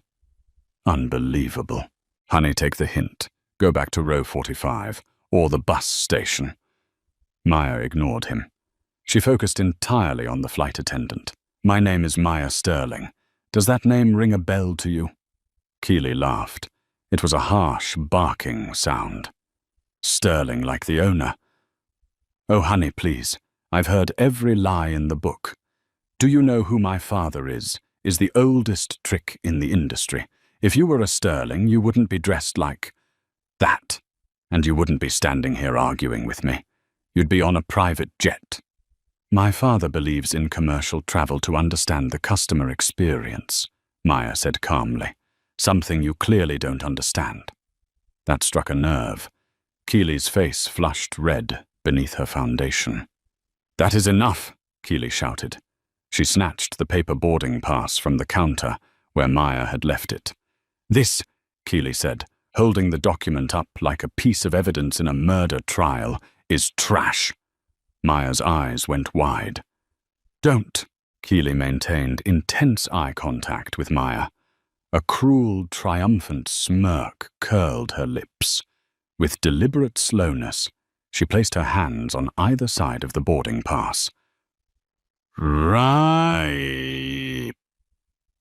The sound was shockingly loud in the quiet gate area. Keely tore the ticket straight down the middle, right through the barcode, right through the name Sterling. She didn't stop there. She put the halves together and tore them again. And again. Maya stood frozen. She wasn't scared. She was in shock at the sheer unprofessionalism. She had grown up watching her father build this company on principles of respect and service. Seeing this woman desecrate those values in real time was surreal. Keely took the handful of confetti, which used to be a first-class transatlantic ticket, and tossed it into the air toward Maya. The pieces fluttered down, landing on Maya's grey hoodie and the red carpet. Oops, Keely said, her voice dripping with mock innocence. Looks like your ticket is gone. No ticket, no flight. You just destroyed my property, Maya whispered. I disposed of litter, Keely corrected. She turned her attention to Preston Carmichael, flashing that blinding fake smile again. Mr. Carmichael, I am so sorry for the delay. Please step right through. We have a glass of Dom Perignon waiting for you in 1A. Maya blinked. 1A. That's my seat. Not anymore, Keely said breezily. It was open in the system since I voided your fraudulent transaction, and Mr. Carmichael is a diamond member. I just upgraded him. Complimentary. Preston Carmichael looked at Maya, laughed, and stepped over the torn pieces of her ticket. Tough break, kid. Maybe next time. He scanned his phone. The machine beeped green and he strolled down the jet bridge, whistling. Maya stood alone on the red carpet, the white scraps of paper surrounding her feet like snow. Now, Keely said, leaning over the podium, her face close to Maya's. You have two choices. You can go stand in the back of the economy line and wait to see if there's an open middle seat near the toilets. I might let you on if you behave. Or you can call security, and I can have you banned from the airline permanently for harassment. Which will it be? Maya looked down at the torn paper. She looked at the closed door of the jet bridge, where her seat had just walked away. Then she looked at Keely. A strange calmness settled over Maya. The exhaustion evaporated, replaced by a cold, sharp clarity. She reached into her pocket and pulled out her dead phone. I need to make a call, Maya said quietly. Use the payphones by the restrooms.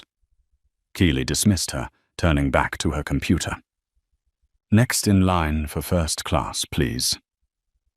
Maya didn't move toward the restrooms. She walked over to a nearby waiting chair, sat down and reached into her bag for her portable charger power bank. She plugged it in. The Apple logo appeared on the screen. She wasn't calling customer service. She wasn't calling the police. She scrolled through her contacts until she found the one labeled Dad Personal. She watched Keely greeting the next wealthy passenger, bowing and scraping, acting the perfect servant. Keely had no idea that the girl in the hoodie was about to bring the entire sky down on her head. Maya pressed call. Hi, Daddy, Maya said when the voice answered on the second ring. I'm at JFK. We have a problem. A really big problem. Daddy, I'm at JFK. We have a problem. On the other end of the line, sitting in a glass-walled office in Chicago, overlooking Lake Michigan, Reginald Sterling paused. He was in the middle of reviewing the quarterly acquisition reports for a new European hub, but the tone in his daughter's voice stopped him cold.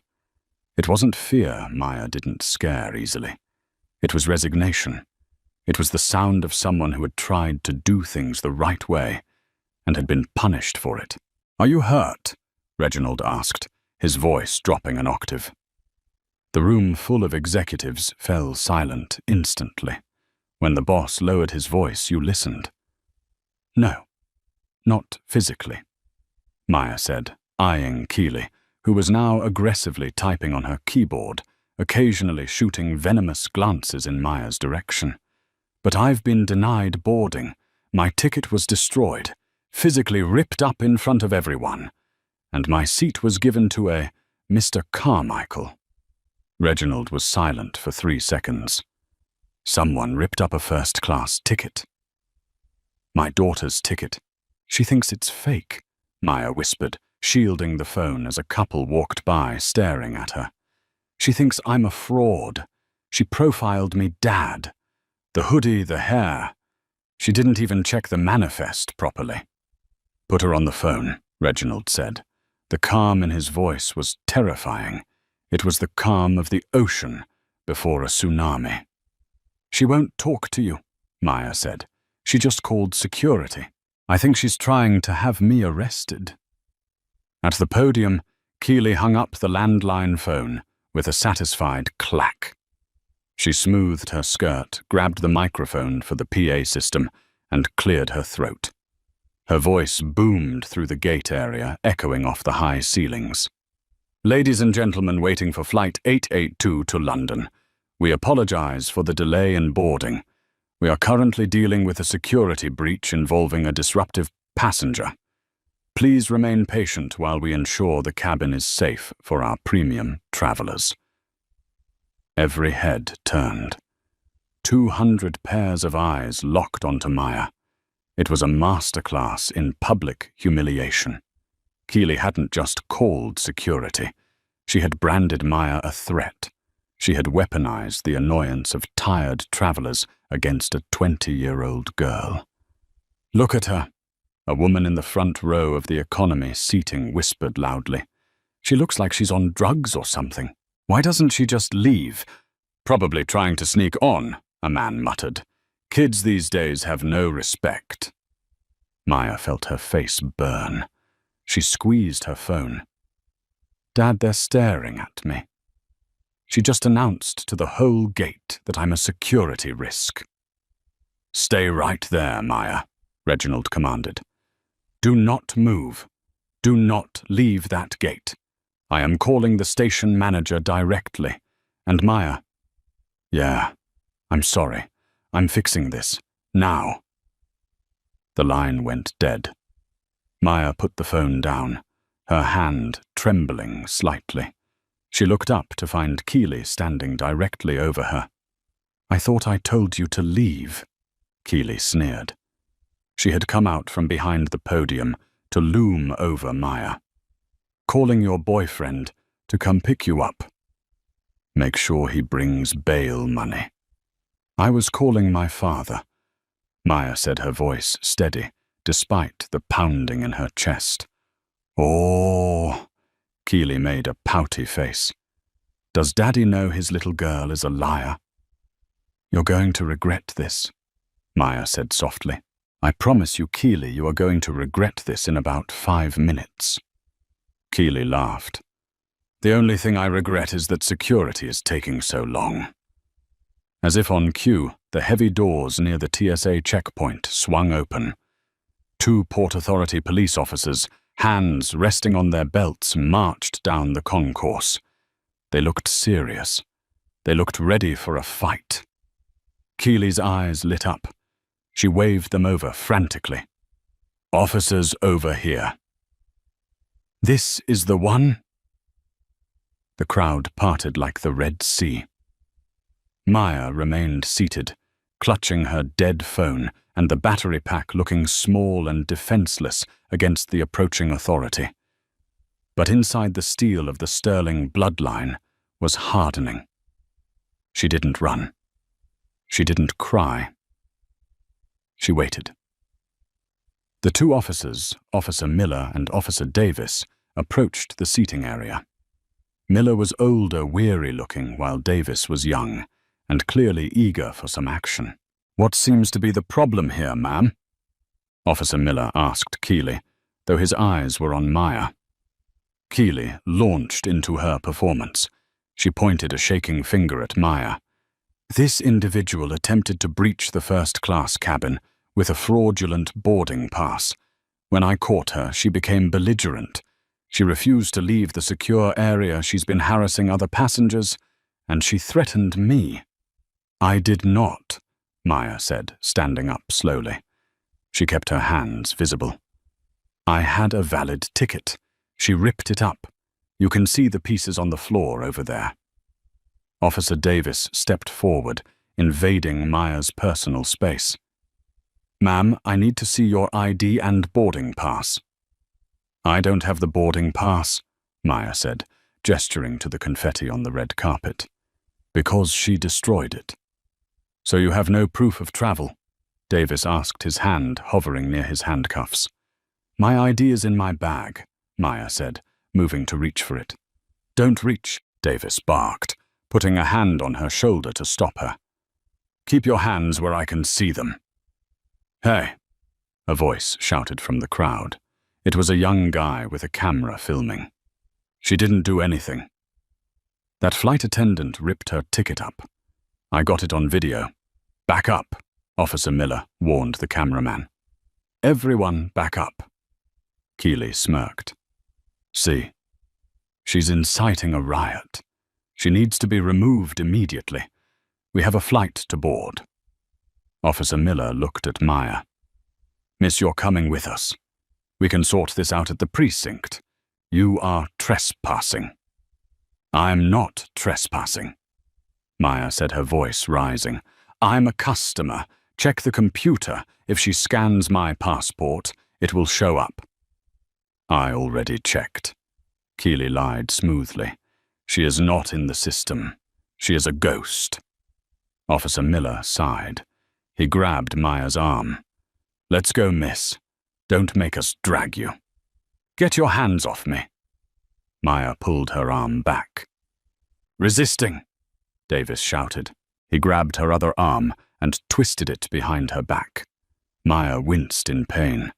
The cold metal of handcuffs clicked around her left wrist. "Stop," Maya cried out. "You are making a mistake. That is enough." The voice didn't come from the police. It came from the jet bridge.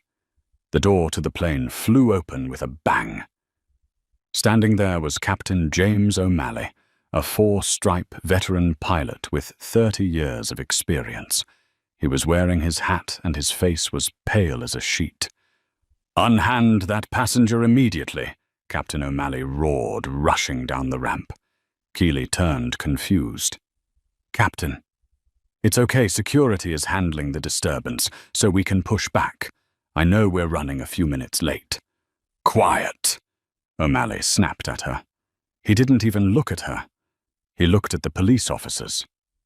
"Officers, release her. Now!" Officer Davis paused, holding the handcuff that was half-latched. "Captain, this woman is a security risk," the gate agent stated. "The gate agent is an idiot," O'Malley shouted, shocking the entire terminal. "Do you know who is on the sat phone in the cockpit right now? Do you know who is holding this aircraft on the ground?" Keeley's smile faltered. "Captain, what are you talking about? It's just some girl with a fake ticket." "A fake ticket." O'Malley stepped over the velvet rope, ignoring the protocols. He walked right up to Maya, who was rubbing her wrist where the officer had grabbed her. The captain, a man who commanded massive Boeings and hundreds of lives, took his hat off. He bowed his head slightly to the girl in the grey hoodie. "Miss Sterling, the captain said, his voice trembling slightly. "I am deeply, deeply sorry. I received the call from headquarters just seconds ago." The silence in Terminal 4 was absolute. You could hear a pin drop. Keely's face went slack. "Sterling," she whispered. Maya looked at the captain. She straightened her hoodie. "Thank you, Captain O'Malley. My father said he knows you." "Yes, ma'am. I've flown him for 10 years, O'Malley said. He turned to the police officers. "This is Maya Sterling, the daughter of Reginald Sterling." He pointed a finger at the ceiling encompassing the terminal, the plane, and the logo on the wall. "The man who owns this airline, the man who signs my paycheck, and yours." He pointed at Keely. Officer Miller's eyes went wide. He immediately let go of Maya's arm and took a step back. "The owner—" "Oh, God," Officer Davis muttered quickly, unclipping the handcuff from her wrist. "Ma'am, we were told." They both looked at Keely. Keely felt the blood drain from her entire body. Her stomach dropped through the floor. The world started to spin. Sterling. The name on the torn paper, the name she had laughed at. "No," Keely stammered, backing up until she hit the podium. That's impossible." She looked. She was wearing sweats. She can wear whatever she damn well pleases," a new voice boomed. Running down the terminal corridor, tie flapping over his shoulder, sweating profusely, was Mr. Henderson, the JFK station manager for Aerolux. He was a man who usually never left his air-conditioned office. He had sprinted the entire length of Concourse B. He skidded to a halt in front of the group, gasping for air. He looked at Maya, then at the captain, and finally, with eyes full of terror and rage, at Keely. "What?" Henderson wheezed, pointing a shaking finger at Keely. "Have you done, Mr. Henderson?" Keely's voice was a high-pitched squeak. I followed protocol. She looked suspicious. You thought, Henderson roared. "Mr. Sterling is on the line. He is watching the security feed from the gate live. He just saw you tear up his daughter's ticket." Keely looked up at the black dome of the security camera mounted above the gate. The red light was blinking, steady and unblinking. It felt like the eye of a dragon, staring directly at her. "He wants to speak to you," Henderson said, extending his cell phone toward Keely. "Now?" Keely's hands shook so badly she could barely take the phone. The crowd was no longer whispering. They were watching the execution. "Hello," Keely whispered into the phone. The voice on the other end was not shouting. It was icy precise and loud enough that Maya could hear it from where she stood. "This is Reginald Sterling," the voice said. "I want you to look at my daughter." Keely looked at Maya. Maya stood tall, her chin up, her expression unreadable. "I'm looking," Keely choked out. "Good," Reginald said. "Now apologize, and then hand the phone to the police officer next to you. I have instructions for him regarding theft and destruction of private property." Keely felt the tears welling up. "Mr. Sterling, please, I didn't know. Apologize." Reginald's voice cracked like a whip. "I'm sorry," Keely sobbed, looking at Maya. "I'm so sorry, Miss Sterling. I judged you. I was wrong. Please. I have a mortgage. I have kids." Maya looked at the woman who just moments ago had mocked her for being poor, who had treated her like garbage because of the color of her skin and the cut of her clothes. "You ripped up my ticket," Maya said calmly, "and you gave my seat away." Maya turned to the captain. "Captain who is in seat 1A. "A Mr. Preston Carmichael," the captain said with a scowl. "Is the door open?" Maya asked. "For you, Miss Sterling, the door is always open," the captain said. Maya turned to the station manager. "Mr. Henderson, I want to board, but I can't. Someone is in my seat." Mr. Henderson straightened his tie. A vicious bureaucratic efficiency took over. He wanted to save his own skin, and the best way to do that was to destroy the person who caused this mess, and to fix the problem. "Captain," Henderson said, "come with me. We are going to deboard Mr. Carmichael." "And her?" Officer Miller asked, pointing at Keeley, who was still holding the phone, weeping. Maya took the phone gently from Keeley's hand. "Thanks, Dad. I'll take it from here." She hung up. "Officer," Maya said, looking at the two policemen. "This woman destroyed a ticket valued at $12,000. She also filed a false police report, claiming I was violent, which, she pointed to the guy filming, is clearly a lie. Do your job." As Maya turned to walk toward the jet bridge, flanked by the captain and the station manager, she heard the sound she had been waiting for. Click, click. It wasn't the sound of her handcuffs. It was the sound of cuffs locking around Keeley's wrists. "Keeley Fox," Officer Miller said, his voice void of sympathy. "You are under arrest for destruction of property and filing a false report." But the drama wasn't over. Maya still had one more person to deal with. The man in seat 1A. The walk down the jet bridge felt like a transition between dimensions. Behind Maya lay the chaos of the terminal.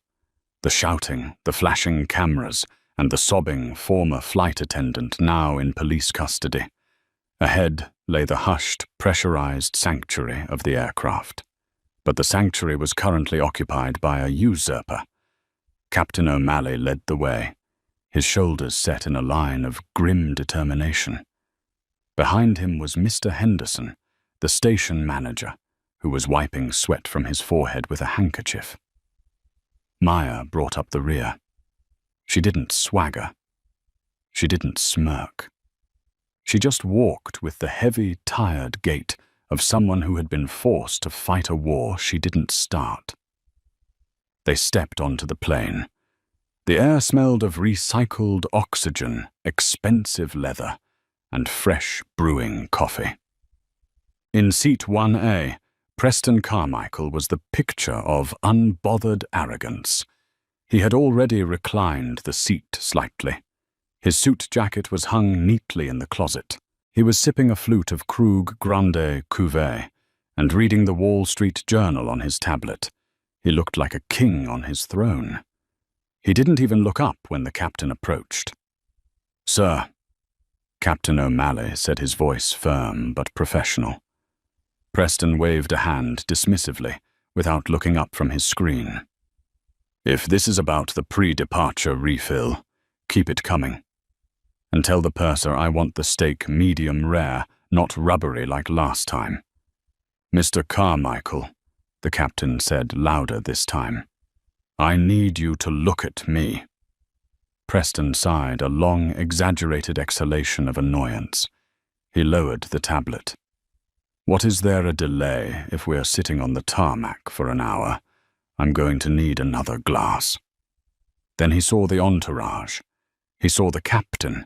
He saw the sweating station manager. And then, standing behind them, he saw the girl in the grey hoodie. Preston let out a short, incredulous laugh. "You have got to be kidding me. You brought the stowaway onto the plane. What is this, a charity tour?" "Mr. Carmichael." Mr. Henderson stepped forward, trying to exert authority. "There has been a misunderstanding regarding the seating assignments. The seat you are currently occupying was assigned to this young woman. It was cancelled in error by a staff member who has since been relieved of duty."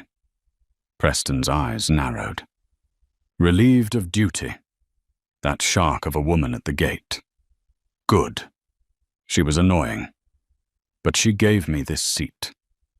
Possession is 9/10 of the law, pal. I'm settled. My bags are up. He pointed to the overhead bin. "We have reaccommodated you. Henderson said quickly. "We have a lovely seat for you in row 12. Comfort Plus.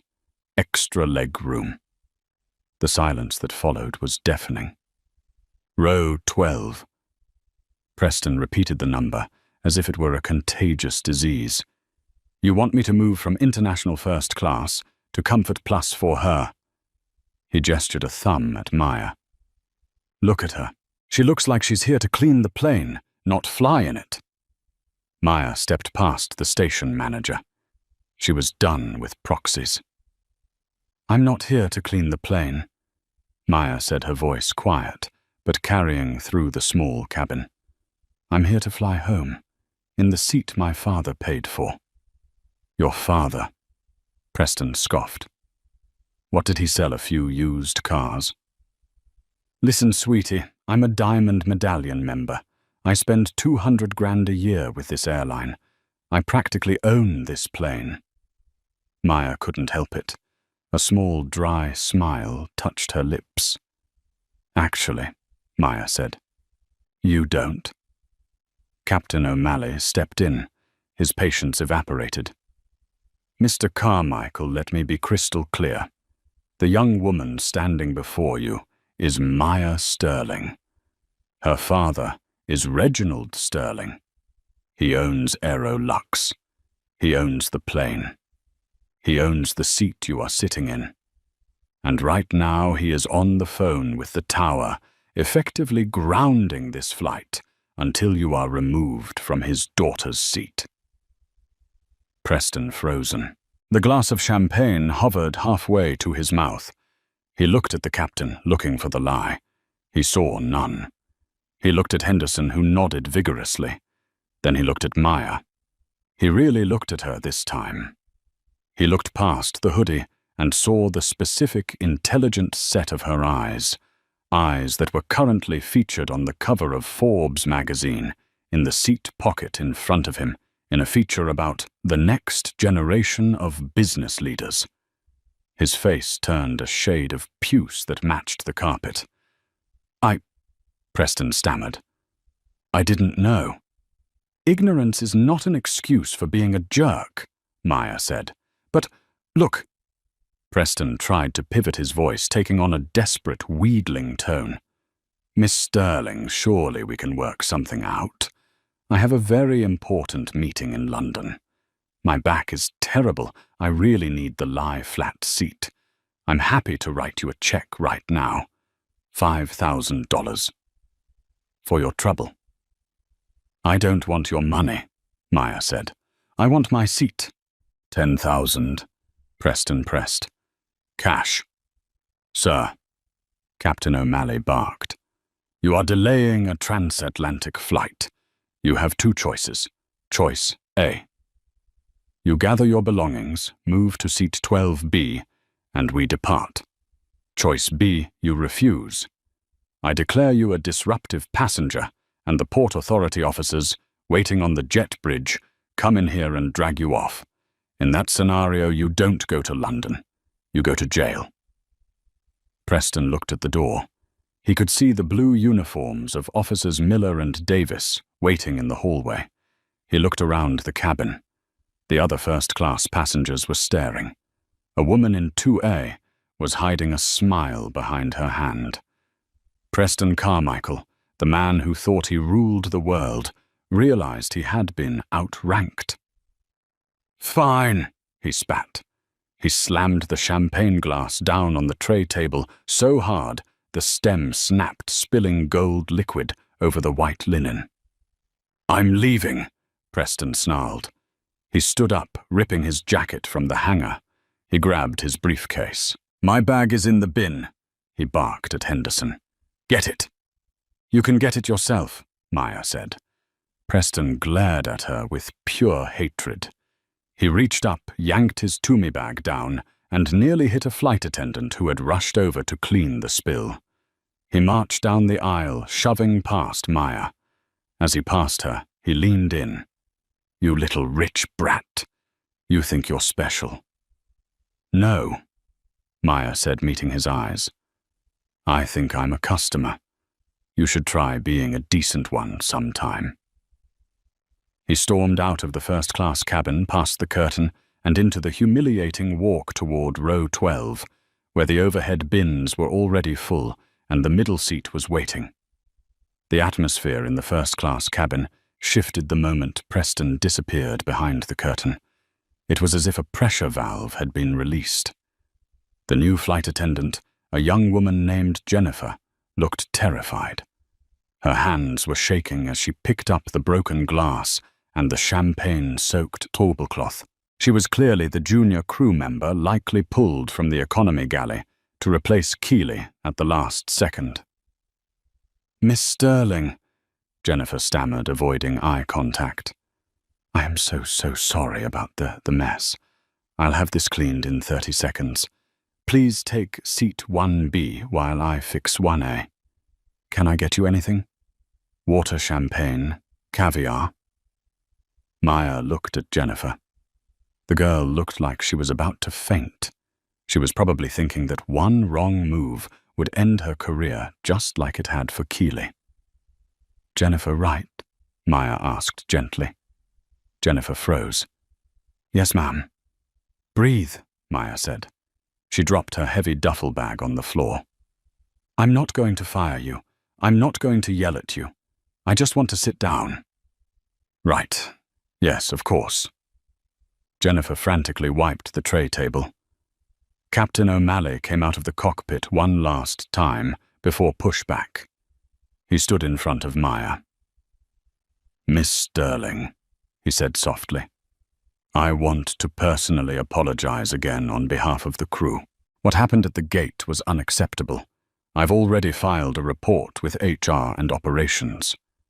"Thanks, Captain," Maya said finally, sinking into the plush leather of seat 1B while Jennifer finished with 1A.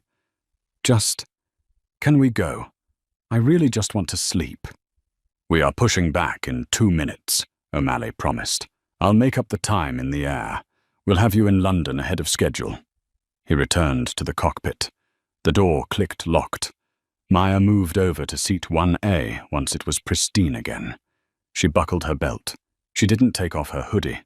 She didn't ask for a blanket. She just stared out the window at the rainy tarmac of JFK. Her phone buzzed. She had plugged it into the seat's USB port. It was a text from her father. "Dad, Beatrice tells me you're on board." "You okay?" Maya typed back slowly.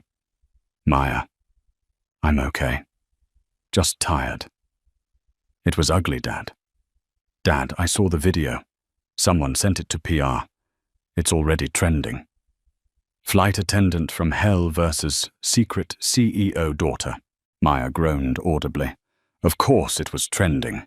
Dad Keeley Fox has been terminated effective immediately, pending legal action for the damage to your property, and I'm instituting a mandatory retraining program for all ground staff starting Monday. No one gets treated like that on my airline. No one." Maya looked at the text. It was justice, sure. But it felt heavy. She looked around the cabin. The other passengers were stealing glances at her. They weren't looking at her with annoyance anymore. They were looking at her with fear and awe. She was the girl who could snap her fingers and make people disappear. She hated it. "Excuse me, Miss Sterling." Maya looked up. It was Jennifer holding a silver tray with a warm towel and a glass of sparkling water. "We're about to take off," Jennifer said, her voice trembling slightly. "But I wanted to bring you this, and, Jennifer hesitated. She looked around to make sure the other passengers weren't listening. "I just wanted to say, thank you," Jennifer whispered. Maya frowned. "Thank you for what?" "Keeley," Jennifer said, her voice dropping to a hush. She's been the purser on this route for 3 years. She made my life a living hell. She steals tips. She yells at us in the galley. She makes the junior staff cry on almost every flight. We reported her 12 times, but she always talked her way out of it. She was untouchable. Jennifer looked at the empty jet bridge where Keeley had been led away in cuffs. "Nobody ever stood up to her," Jennifer said, "until you. So, thank you." Maya softened. She saw the relief in the young woman's eyes. It wasn't just about Maya being a Karen or a billionaire's brat. By standing her ground, she had inadvertently popped a blister that had been festering in the company for years. "You're welcome, Jennifer," Maya said, taking the water. "But do me a favor. Anything, ma'am. Stop shaking." Maya smiled. "And treat me like a normal passenger. If I fall asleep and drool, just throw a blanket over me. Don't wake me up for the meal service." Jennifer let out a breath she seemed to have been holding for 20 minutes. She smiled back, a real smile this time. "Yes, Miss Sterling. Understood." As the plane began to taxi, the massive engines roaring to life, Maya leaned her head against the window. She watched the lights of New York City drift by. She thought about the power dynamics of the world, how a piece of paper, a ticket, could define your worth, how a hoodie could make you a suspect, and a last name could make you a god. It was broken. The whole system was broken. Well, Maya thought, closing her eyes as the G-force of the takeoff pressed her into the seat. At least I can fix this airline. One bad apple at a time. From the back of the plane, in the uncomfortable confines of row 12, Preston Carmichael was trying to recline his seat, but the mechanism was jammed. He kicked the seat in front of him in frustration. "Sir." A flight attendant, a large man named Dave, loomed over him. "Stop kicking the seat, or I'll zip-tie you to the armrests. We heard about what you did up front. One more peep, and you're banned for life." Preston sank down into his seat, defeated.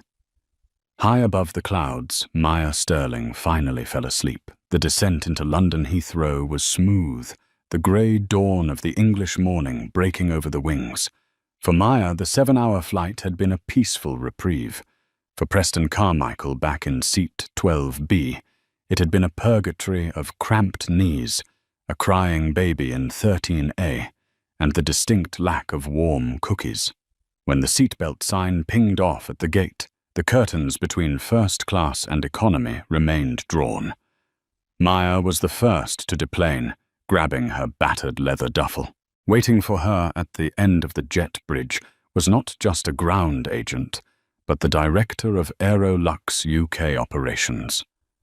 A woman named Sarah Jenkins, flanked by 2 security officers. "Miss Sterling," Sarah said, extending a hand. "Welcome to London. Your father has been in touch. We have a car waiting to take you directly to the hotel." "Thank you, Sarah," Maya said. She paused. "Is the passenger from 12B coming off soon?" "We held the economy cabin," Sarah noted professionally. "Standard procedure when VIPs deplane." "Let him off," Maya said. "I want him to see me." A moment later, the stream of passengers began. Preston Carmichael stumbled out, looking haggard. His suit was wrinkled, his tie was crooked, and he looked like he hadn't slept a wink. He saw Maya standing there, flanked by executives looking fresh and composed. He stopped. He opened his mouth to say something, maybe an insult, maybe an apology, but Sarah Jenkins stepped forward. "Mr. Carmichael?" she asked. "Yes," he croaked. "We have been informed that your return ticket has been cancelled," she said pleasantly. "Aerolux has placed you on our no-fly list effective immediately. You will need to find an alternative carrier for your journey home."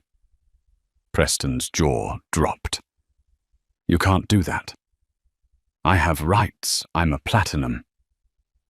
"You were a disruptive passenger who verbally abused a guest of the owner." Sarah cut him off. "We have refunded the unused portion of your ticket to your card. Have a nice stay in London." Maya didn't say a word. She just adjusted her backpack, gave Preston a small, pitying nod, and walked away toward the VIP immigration channel. But the karma wasn't done yet. The universe had one final twist in store for Preston Carmichael. Preston had flown to London for one reason: the pitch of his life. He was the CEO of a mid-sized tech logistics firm, Logitech, and his company was bleeding money. He needed a bailout. He needed an acquisition, and the only company with pockets deep enough to save him was Sterling Global Ventures. He had never met the board of Sterling Global. He had only dealt with lower-level acquisitions managers. This meeting was his Hail Mary. He adjusted his tie in the reflection of the glass skyscraper in Canary Wharf. He looked tired, but he tried to put on his game face. Focus, Preston, he told himself. Charm them. Dazzle them. He was ushered into the penthouse boardroom. The view was spectacular, overlooking the Thames. Sitting at the far end of the long mahogany table was an older man with silver hair and a terrifyingly sharp suit, Reginald Sterling. Preston felt a flicker of recognition at the name, but his ego pushed it down. Sterling. Common name. Mr. Carmichael, Reginald said, not standing up. Please, sit. Mr. Sterling, Preston beamed, putting on his best fake smile, the same one he used on flight attendants, right before treating them like dirt. It is an absolute honor. I've admired your business acumen for decades. Have you? Reginald asked, his voice flat. Oh, absolutely. Preston opened his briefcase.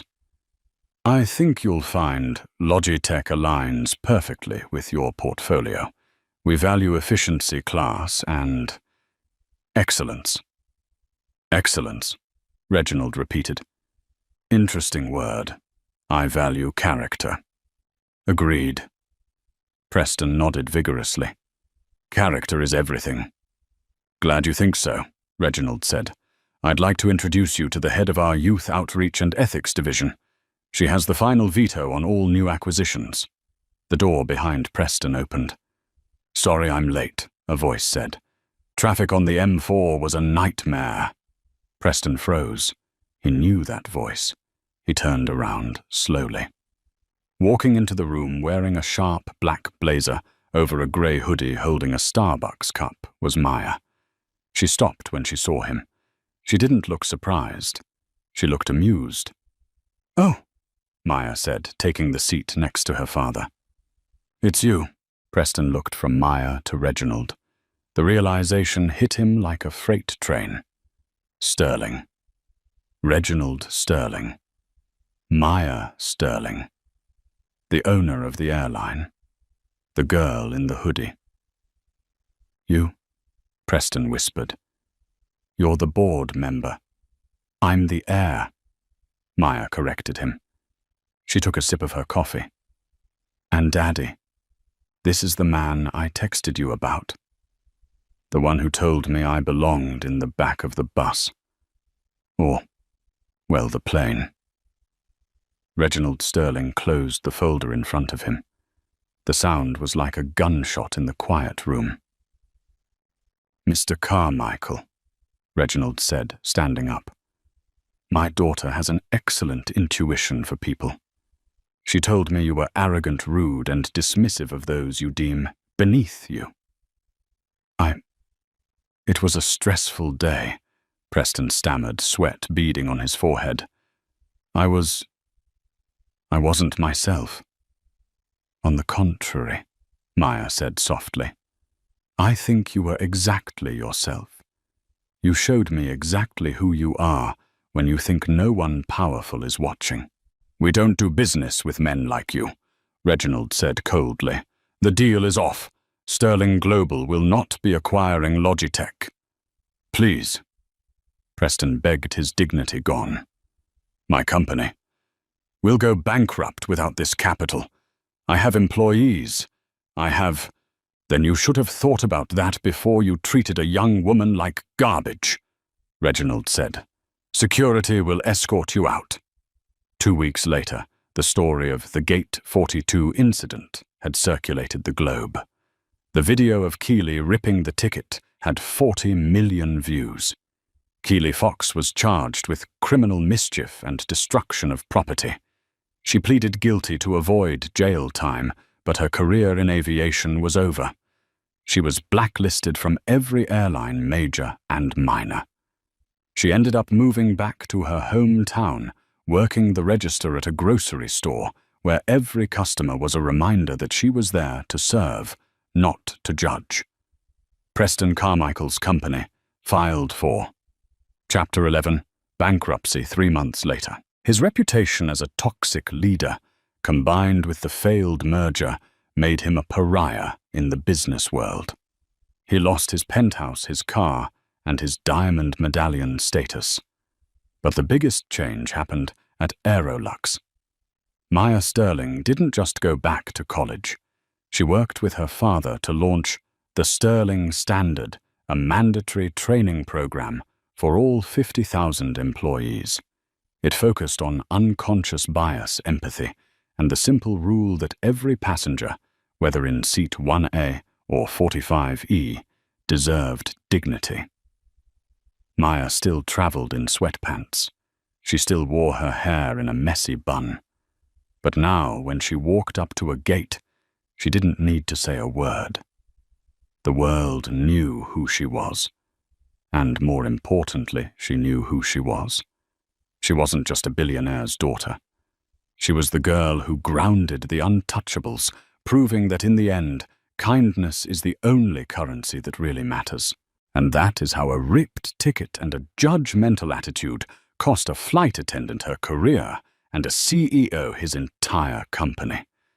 It's a brutal reminder that character isn't defined by the price of your suit or the class of your seat, but by how you treat people who can do absolutely nothing for you. Keely and Preston learned the hard way that when you try to tear someone else down, you usually end up burying yourself under the wreckage. What would you have done if you were in Maya's shoes? Would you have stayed calm, or would you have lost it? Let me know in the comments below. If you enjoyed this story of instant karma and justice served cold, please hit that like button. It really helps the channel. And don't forget to subscribe and turn on the notification bell so you never miss a new story. Thanks for watching, and remember, be kind. You never know who you're talking to.